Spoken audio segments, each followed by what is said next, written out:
Basic first year. आज हम कवकों के वर्गीकरण के बारे में बात करेंगे। पहले हमने जनरल कैट के बारे में बात की थी। शुरू में कवकों को पादपों के अंदर रखा गया था थैलोफाइटा ग्रुप में, क्योंकि इनका आकार जो है वो काफ़ी छोटा था। और इस थैलोफाइटा समूह में ब्रायोफाइटा, एल्गी, फंजाई ये सारे रखे जाते थे। इसके अलावा जो सूक्ष्मजीव थे वो भी इसी में रखे जाते थे। पहला क्लासिफिकेशन जो है बॉहिन ने 1622 में दिया था अपनी बुक के अंदर, पिनक्स थिएटरी बोटानेसी, और उसमें लगभग 100 कवक की प्रजातियों का उन्होंने वर्णन किया था। उसके बाद टर्नफोर्ड ने 1694 में कवकों को 6 संवर्गों में बांटा था अपनी जो उन्होंने किताब लिखी थी एलिमेंट्स डी बोटानिक में। और पादपों के एक समूह क्रिप्टोगेमिया के अंदर एक सब ग्रुप बना करके फंजाई उसके अंदर इनको रखा था। लिनेस ने क्रिप्टोगेमिया फंजाई के रूप में इसको मान्यता दी थी। उसके बाद में परसून जो थे, इन्होंने जो विभिन्न कवक उस समय पे देखे गए थे उनको गण, कुल और वंश में वर्गीकृत किया। ऑर्डर, फैमिली और जेनेरा में जो उस टाइम पे अवेलेबल थे फंजाई उनको क्लासिफाई किया। उसके बाद में एलिस फ्राइस ने 1821 से 1832 में काम किया और प्योरली माइकोलॉजी के ऊपर एक बुक लिखी, सिस्टमा माइकोलॉजिकम, जिसमें कि उन्होंने डिटेल में इनका वर्गीकरण दिया। और इसी कारण से उनको कवक विज्ञान का लिनेयस या वर्गीकृत कवक विज्ञान का जनक भी कहते हैं, फादर ऑफ सिस्टमैटिक माइकोलॉजी। मतलब जो ऐसी माइकोलॉजी का वो हिस्सा जिसमें कि फंजाई के क्लासिफिकेशन के बारे में हम बात करते हैं। उन्होंने कवकों को 4 संवर्ग में बांटा था, कोनियोमाइसीट्स, हाइफोमाइसीट्स, गैस्ट्रोमाइसीट्स और हाइमेनोमाइसीट्स।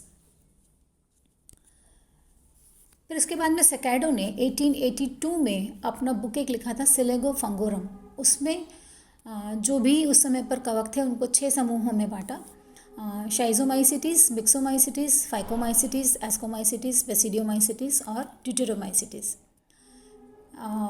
शाइजोमाइसिट्स में जहाँ तक मेरा ख्याल है कि जो बैक्टीरिया टाइप के इस तरह के होंगे, लेकिन उन्होंने कवकों में इसमें डाला, बाद में इनको इस ग्रुप को अलग कर दिया गया था। मिक्सोमाइसिटीज़ में स्लाइम मोल्ड्स आते हैं। फाइकोमाइसिटीज़ में वो सभी कवक उन्होंने रखे थे जिसमें कि जो कि एल्गी से आए हैं।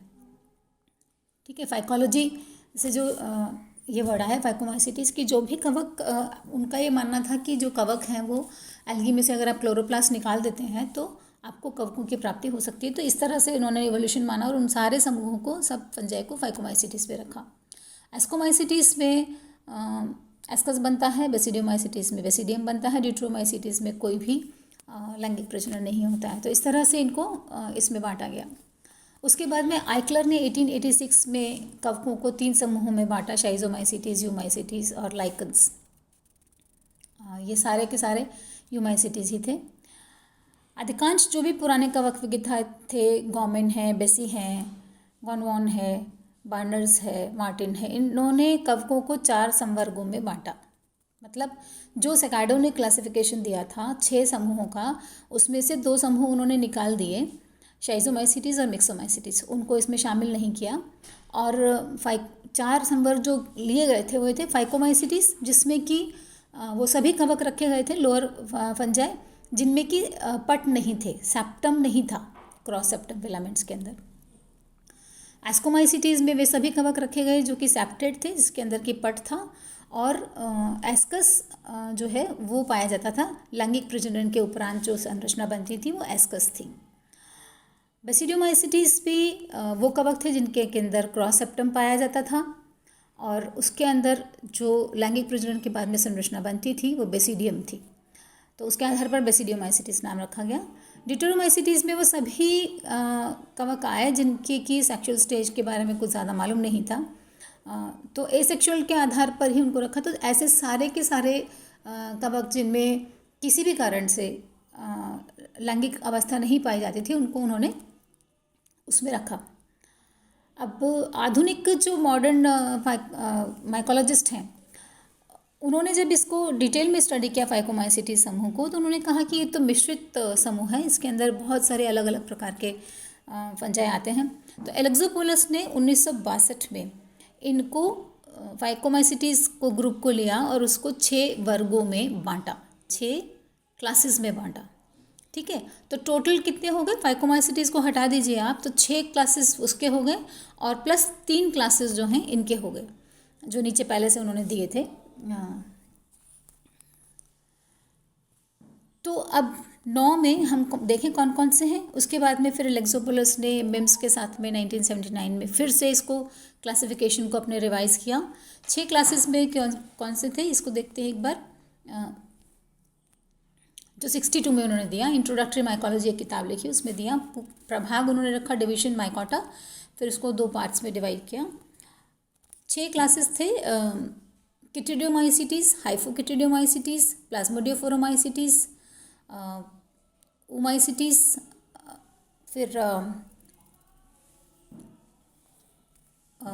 उसका आपका साइगोमाइसिटीज़ और ट्राइकोमाइसिटीज़, ये 6 क्लासेस थे। ठीक है, अब एक बार एलेक्सोपोलस का देखते हैं क्या क्या है। उन्होंने 2 उप प्रभाग बनाए, सब डिविजन मिक्सोमाइकोटा और यूमाइकोटिना। मिक्सोमाइकोटिना में वो सब आते थे जिनके अंदर की थैलस में कोई बाहर सेल वॉल नहीं पाई जाती थी, प्रोटोप्लाज्म के रूप में रहता था, जिसको कि प्लाज्मोडियम कहा गया। यूमाइकोटिना में जो थैलस था, सुकाय था, पादपकाय, एक कोशिकी हो सकता था या फिलामेंटस हो सकता था, तंतु की, और इनको उन्होंने ट्रू फंजाई कहा। इनके अंदर जो प्रजनन होता था वो बीजाणुओं के द्वारा होता था या गेमिट्स के द्वारा होता था, तो रिप्रोडक्शन बाय स्पोर्स और गेमिट्स। ठीक है, मिक्सोमाइसिटीज़, इसमें मिक्सोमाइकोटिना में एक उन्होंने ग्रुप दिया मिक्सोमाइसिटीज़, जिसमें कि थैलस मल्टीन्यूक्लिएट होता था, प्लाज्मोडियम, क्रॉस वॉल्स नहीं होते थे। जो स्पोर्स बनते थे वो मियोसिस के द्वारा बनते थे, क्योंकि इसमें कुछ में जो थैलस था वो डिप्लॉयड होता था। एग्जाम्पल है स्टिमोनाइटिस है, फाइजेरम है।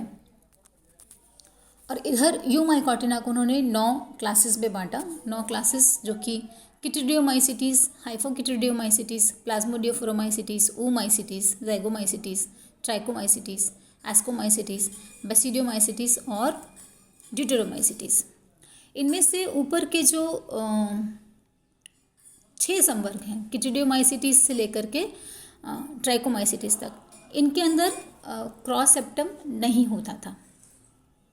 ठीक है, तो अब इनको यहाँ पर जो इन्होंने कारण दिया वो ये दिया कि जो क्लास 1 थी किटिडियोमाइसिटीज़, इसके अंदर पट नहीं था पहली बात, और इसके अंदर चल बीजाणु बनते थे, जूस्पोर्स। वो चल बीजाणु का खास बात क्या थी कि उनके अंदर सिर्फ एक प्रकार का कशाबिका होती थी, फ्लैजेलम होता था, जो कि विप्लैश टाइप का या प्रतोद, चाबुक के समान होता था। ठीक है, तो ये किटिडियोमाइसिटीज़ का कैरेक्टर था। Zoospores present, posteriorly directed, whiplash flagellum. और दूसरा जो था क्लास हाइफोकिटिडियोमाइसिटीज़, एसेप्टेड है थैलस, मतलब उसमें पट नहीं है, सुकाय के अंदर ट्यूबुलर माइसिलियल फॉर्म होता है, उसके अंदर जो चल बीजाणु पाए जाते हैं उनके अंदर अग्रस्त कुर्च कशाबिका होती है। दैट मीन्स जूस्पोर्स के अंदर आगे की तरफ डायरेक्टेड टिंसल, जैसे बॉटल का ब्रश होता है उस तरह के फ्लैजेलम होते हैं। ठीक है, थर्ड क्लास था ओमाइसिटीज़।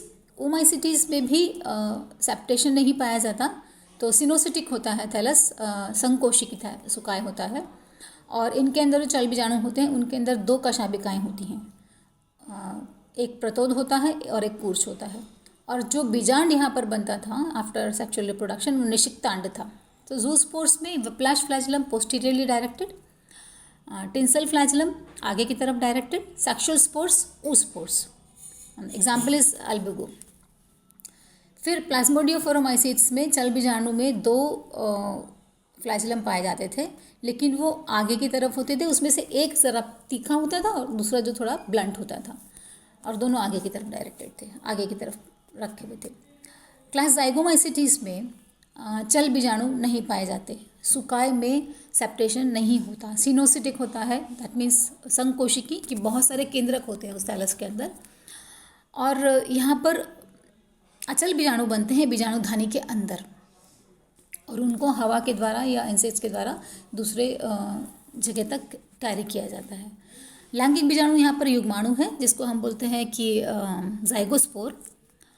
ठीक है, देन छठा जो क्लास था ट्राइकोमाइसिटीज़, उसके अंदर भी सेप्टेशन नहीं होते हैं, चल अवस्था नहीं पाई जाती है, संकोशिकी सुकाय होता है और जो बीजाणु बनते हैं वो अचल बीजाणु बनते हैं या कभी कभी कोनिडिया भी बनते हैं। लेकिन इसकी खास बात यह है कि ये जो ट्राइकोमाइसीटीज के जो सदस्य हैं वो आर्थ्रोपोडा पर परजीवी होते हैं। एक्सोस्केलेटन जो होता है आर्थ्रोपोडा का, उनके अंदर उनके ऊपर ये पाए जाते हैं। तो अगर हम देखें तो शुरू के 4 जो हैं उनके अंदर मतलब किटिडियोमाइसीटीज, हाइपोकिटिडियोमाइसीटीज, ओमाइसीटीज और प्लाज्मोडियोफोरोमाइसीटीज, इनमें चल बीजाणु होते हैं और विभिन्न प्रकार के होते हैं। उसके आधार पर हम इनको अलग करते हैं। जाइगोमाइसीटीज और ट्राइकोमाइसीटीज में जाइगोस्पोर बनता है, ठीक है। और लेकिन जाइगोमाइसीटीज के जो सदस्य होते हैं वो मोस्टली सैप्रोफिटिक होते हैं। ट्राइकोमाइसीटीज के जो सदस्य होते हैं वो अधिकांशतः आर्थ्रोपोडा पर परजीवी होते हैं। इसके अलावा जो एस्कोमाइसीटीज के सदस्य हैं उनके अंदर पट होता है, सेप्टेशन होता है। अलैंगिक बीजाणु कोनिडिया होते हैं सामान्यतः, एसेक्सुअल स्पोर्स, और लैंगिक बीजाणु एस्कस में बनते हैं और उनको एस्कोस्पोर्स बोलते हैं। So production of sexual spores that is ascospores is inside the ascus, that is very important. और जो माइसीलियम है वो सेप्टेट होती है विद सिंगल सेंट्रल पोर। बेसिडियोमाइसीटीज के अंदर जो थैलस होता है वो सेप्टेट होता है और इसमें भी जूस्पोर्स, अब किसी में भी जूस्पोर्स नहीं पाए जाएंगे, जो भी स्टेजेस हैं उनमें एब्सेंट होते हैं। सेक्सुअल स्पोर्स बेसिडियो बीजाणु होते हैं, बेसिडियोस्पोर्स होते हैं जो कि बेसिडियम के बाहर बनते हैं।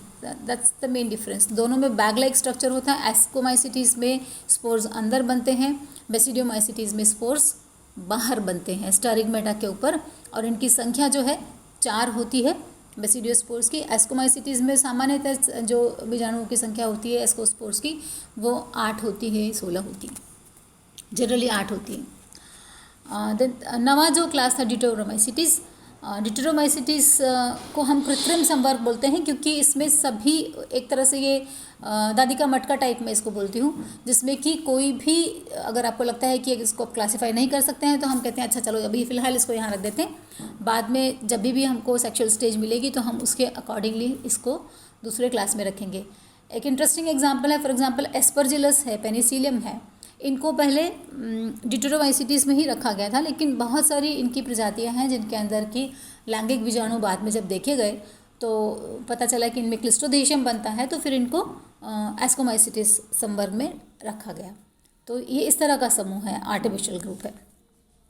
सुकाय इसमें पटयुक्त होता है, कवक जाल बहुत वेल फॉर्म्ड होता है, अच्छी तरह से वेल डेवलप्ड होता है। लैंगिक जनन इनमें नहीं पाया जाता और अधिकांश से इनके अंदर जो प्रजनन होता है वो अलैंगिक विधि के द्वारा होता है, जिसमें कि स्पोर्स बनते हैं, जनरली कोनिडिया बनते हैं। बाद में वाइटकर और मार्गुलिस ने कवकों को किंगडम का दर्जा दे दिया, क्योंकि जब इन्होंने स्टडी किया अल्ट्रा सेलुलर लेवल पर तो साइटोक्रोम सी के स्टडीज़ किए गए और प्लांट और एनिमल्स के बीच में डिफरेंस देखा, तो उसके आधार पर बाद में इनको अलग करके, फंजाई को प्लांट से अलग करके माइकोटा किंगडम दे दिया। ठीक है, अब फिर आगे जो है उस हिसाब से उन्होंने क्लासिफाई इसको। बाद में एलेक्सोपोलस एंड बिम्स ने इसको जब वर्गीकृत किया तो माइसिटी जगत हो गया और उसके बाद में सब डिविजन जो है, प्रभाग जो है जिम्नोमाइकोटा और मेस्टिगोमाइकोटा, एमेस्टिगोमाइकोटा, इस तरह से रखा। जिम्नोमाइकोटा में प्लाज्मोडियम वाले आए तो इसमें एक्रेसियोमाइकोटिना और प्लाज्मोडियोमाइकोटिना और मिक्सोमाइसीटीज ये रखे गए।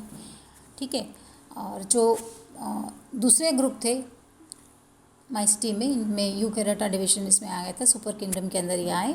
मेस्टिगोमाइकोटिना में वो आए जिसके अंदर की फ्लैजिला पाए जाते हैं, तो जिनमें भी फ्लैजिला पाए गए इनको मेस्टिगोमाइकोटा डिवीजन में रखा गया।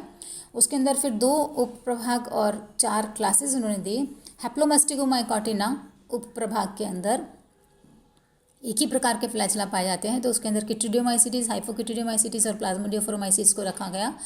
और दूसरा जो सब डिवीजन था डिप्लोमेस्टिगोमाइकोटिना, इसके अंदर 2 प्रकार के फ्लैजिला पाए जाते हैं जैसे कि विप्लेश और टिंसल, तो उसमें ओमाइसीटीज सिर्फ 1 क्लास आया था। इस तरह से 4 क्लासेस और 2 उप प्रभाग आए। एमेस्टिगोमाइकोटा जो था उसके अंदर वो सारे आए जिसके अंदर की चल बीजाणु नहीं पाए जाते हैं। इसमें 4 उपसंवर्ग और 5 संवर्ग थे। तो एक संवर्ग तो था जाइगोमाइकोटिना, जिसके कि 2 क्लासेस थे, जाइगोमाइसीटीज और ट्राइकोमाइसीटीज। और फिर दूसरा था एस्कोमाइकोटिना, जिसमें कि सब डिवीजन हुआ एस्कोमाइसीटीज। तीसरा जो सब डिवीजन था बेसिडियोमाइकोटिना, इसमें एक क्लास हुआ बेसिडियोमाइसीटीज। और डिटेरोमाइकोटिना, जिसके अंदर की एक क्लास हुआ डिटेरोमाइसीटीज।